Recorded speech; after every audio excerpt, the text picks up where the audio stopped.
Welcome back, everyone. Welcome back, Salil. What a game we've had. This session has been magnificent.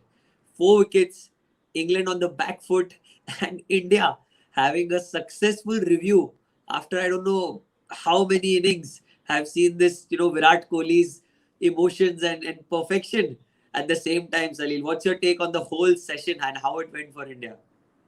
Well, to begin with, it was one of the most exciting sessions we've had. Never thought that we'll come so hot on the English batsmen. And that's Yes. exactly what happened right from the first over. Bumrah was bang on. You kind of felt that when he was batting as well. I think may have wasted around 15 minutes, considering the fact that we should have just declared earlier. But we Yeah. declared while we brought them out. They scored another couple of boundaries and a few runs, and then they and Virat Kohli decided to declare. But apart from that, I think the session totally belonged to the Indian bowlers. By just the score, you can see although they would have given around 70 odd runs, but India would not be complaining purely because there's a very big total that England will not possibly reach. And given the fact that wickets are falling, now they might want to really defend and dig it out. They've got 6 wickets. They've got the man in form. But all in all, a fantastic session for India. I think all the bowlers coming through nicely. Even Ishant Sharma towards the end picking up 2 wickets. Again, the tag of session winner is really firmly with Ishant Sharma. Don't give anything away. I think the first half of bowling in the first innings of England should be really discounted for Ishant Sharma. I think he's just getting back into his groove. So quite honestly, really excited to see this last session, and I'm hoping a lot of cricket lovers are really watching this match right now because nowhere else would you really get a fifth day last session which is so competitive, and our team is trying to save a match while the other one is trying to win it. So absolutely brilliant for Test cricket today. Cyril, it's like how you usually frame the sentence. Let me tell you another Bollywood story. Here it is. Bollywood story for us, probably going right in the end where Simran will get on the train with Raj and finally India will get the victory, hopefully. Because the way this session has gone, Salil, before the game, before the day, in the pre-match session, before the session we were discussing as to do you think that India will be able to even save this test match? And now the Indians have turned it around, and here we are talking whether England will be able to save this test match or no. Three-way result possible, but now Yeah. it's just two ways. It seems like an India win or maybe a draw if England really bat well. Now, speaking of the wickets, Salil, firstly coming up to Rory Burns and just the technique, like we always talk about it. His bat hanging, the ball, like the Kevin Peterson was in the commentary box. The ball that he played and he got out of was way outside leg stump, Salil. So do you think this was something to do with his technique yet again leading to his downfall? Or what was your take on the wicket, Salil, firstly? Yes, if you see this screenshot itself, I mean, you won't see him moving his feet. The ball is coming from outside leg stump onto his body, and he's not moving his feet. He's not coming front on to the ball. So obviously, it's going to be very difficult to nudge at it. And obviously, if you're not showing your full face of the bat, it's quite obvious that you might end up, edging one. And that's exactly what happened. So it's just like he wanted to put his bat there for formality and just keep it away from his body, but then it hit the edge and it flew on his offside to cover. So I think, I mean, nerves, it could be a lot of things running in his head, playing on their home ground, second test in a row, almost got a 50 previously, but then didn't really perform after that. So I think it's more to do with nerves. In fact, all three of them, not only Rory Burns, but Jake Sibley and Hasib Hamid also was quite lucky because England would have been 12 for 3 had the catch of Yeah. Mohammad Shami not gone down. Of Rohit Sharma is a pretty easy one. Thought he was slightly lazy at it, but India won't be complaining from a situation where England is batting really well in all their opportunities during this Test series. For Right. once, they have kind of collapsed to their top 4 wickets have gone. I mean, they've lost 4 wickets. They obviously have Joe Root in the middle, but yeah, they've got some work on their hands. And you've got around 35, 36 overs to be bowled. You can expect Jadeja to go through his quota of overs quickly, while one fast bowler really steams it up on the other end. So we'll try to make the best of the time now, the Indian Yeah. bowlers. Right, right. And India will be trying to bowl as many overs as possible and get a go at the English batsmen. because really miss Ashwin. This time, left-handers around, pressure situation would have been apt for him. Salil, this is something that we'll keep for the last segment because we were going to talk about it. We have been talking about it in between shows as to how important Ravi Ashwin would have been. But everything said and done, you think you're pretty happy, Salil. You look very content with the fact that the way Indian fast bowlers have bowled, firstly, they will not be missing Ashwin that much at this moment, if I may say.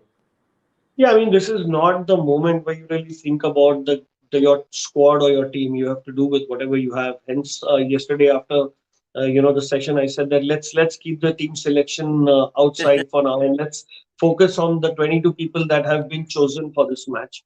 Right, And with that said, I don't have Ashwin in my mind at all. Maybe with the pitch, maybe would on hindsight you might want to analyze it, saying that it might have been good for him from day 3, 4, 5. correct. But let's leave that for some time else. I think this airtime is more important for to understand what this Indian bowling lineup is capable of. You had Siraj and Shami bowling excellently in the first innings. You've got Bumrah chipping in with the wicket in the first over. You've got Ishant Sharma coming back strongly in the English first innings and now straight away taking 2 wickets. I think that last ball to Bairstow was quite a chaffer. It was Top notch. something that he didn't understand, and it really cut inside. And I think he was really confident that this is the wicket that we might have trapped him right in front of his stumps, although the ball would have pitched outside off. And that's exactly what happened because I was looking at the minute I saw that and said the umpire is not giving it out. It was honestly out. And the minute that happened, the kind of energy that the Indian team exulted in clearly shows that they are absolutely hungry. They will do whatever it takes, whether it's Right. bowling in rough or bowling body line or whatever would be the situation to win a test match. They will try it all because this is the opportunity they have for taking 6 wickets. Six Salil, balls out of 35 overs. That's all they six need. balls. Right, right. Very well put up. This is like how we talk in gully cricket or when we play in our backyard. This is how we talk. You just need to Yeah. bowl six good balls to get six batsmen out. So it's pretty simple equation when it comes to being an Indian fan. But right now, if I have to say, I can say two things. Firstly, the fact that Bairstow might be having this nightmare of Akshar Patel not gotten over that of the Indian series that he had, and now coming here getting LBW once again, his pad being the best friend for the Indian team. Salih, do you think that it's time that Bairstow needs to just clear his head and just play his natural game rather than trying to adapt something that he's not? And because of this situation, the way Joe Root has batted, Salil, he has set an example for every cricketer on the planet. Whoever is a good batsman will look at Joe Root and the way he's batting, putting the bad balls away for boundaries and just respecting the good balls. Odd play and miss, yes. But do you think the approach that Joe Root has taken is something that should be there for generations now? The positive cricket that he has brought in him is reflecting on the different batsmen and should reflect on the coming English batsmen. Salil?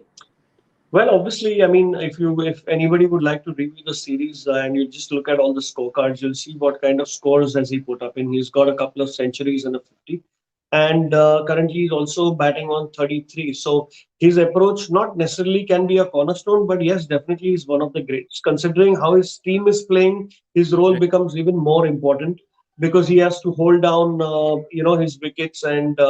He needs to hold down and make sure that he doesn't give away his wickets. So there's a little bit of defensiveness in a Joe Root where you might want that he might be in a position to be a little more offensive as well. So something not for Joe Root to think about, but something for the team management to think about. They need the batsman to complement him. You've seen in the Right. past, getting to your previous question, Johnny Bairstow was somebody who's really supported Joe Root in a couple of innings in this Test series. And I think today was like an off day for him. After 3 wickets falling, maybe the instruction to him was, you know what, just lay low, just stay there. And that's one of the reasons why you didn't see him free his hands a lot. And I think that's his natural game. So curbing his natural game could have also led to him not reading the ball really well. Otherwise, that same ball from Ishant Sharma, he would have stepped out maybe a foot out and put his foot out and defended the ball. So I think these might be, this might be one of the reasons why you saw Johnny Bairstow was looking quite tentative Right. today when he came out the Good bat. point. he also had his sweater on, which must be telling that he might be getting the shivers, not only because of the Indian bowling, because the weather also had gone cold and overcast and slight bits of rain. So a lot of things not really working for a batsman if you're really trying to find the real form that you're capable of. Absolutely. Exactly. Very well put out, Salil. And one more thing is the chirping that I can hear from the stump mic. Behind the stumps, you have got a Virat Kohli, you've got a Rishabh Pant. Rishabh Pant is like an All India radio. He doesn't stop. The way he's talking Yeah. behind the stumps, he's just making sure that he's always in the face of the batsman. And also the bowlers are pumped up with whatever happened in between the innings. So it's going to be an exciting, last session. Hopefully, we can see some positive batting on Joe Root's part. Probably a Butler get some form back, but more importantly, it's India's time here because this is the best chance for India to turn this Yeah. around. It would be a memorable victory at Lord's, Salil. One of the best, I think, test wins that India will ever have at Lord's.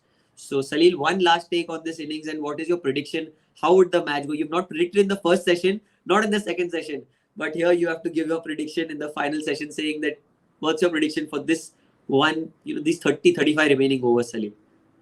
I think India is going to win this. I think this time around they will have some plan for Jurut, and if they get him out, the tail will be fairly easy to take out. With Jadeja bowling and a lot of fielders around him, I I think this might just be that day where it's tilting towards India. Fantastic. So, little live action coming up. Players and umpires will be walking out shortly. Virat Kohli will be saying a lot of words of wisdom to his lads. And finally, I will give you my last trivia question. This is the second last segment of the day. So the last time I'll be repeating this question for you all. Anyone who's watching can answer in the comment section and will get a shout out from me in the final segment. So the question is, who is the Wisden cricketer of the century for India? You all can take your time. You all can, answer this in the final segment as well. But Salil, I expect you to get this one right, okay? So thank you, everyone. Thank you, all our viewers. Thank you, Salil. I'll see you in the post-match show where we'll hopefully Thank talk you. about an Indian victory and much more. Thank you.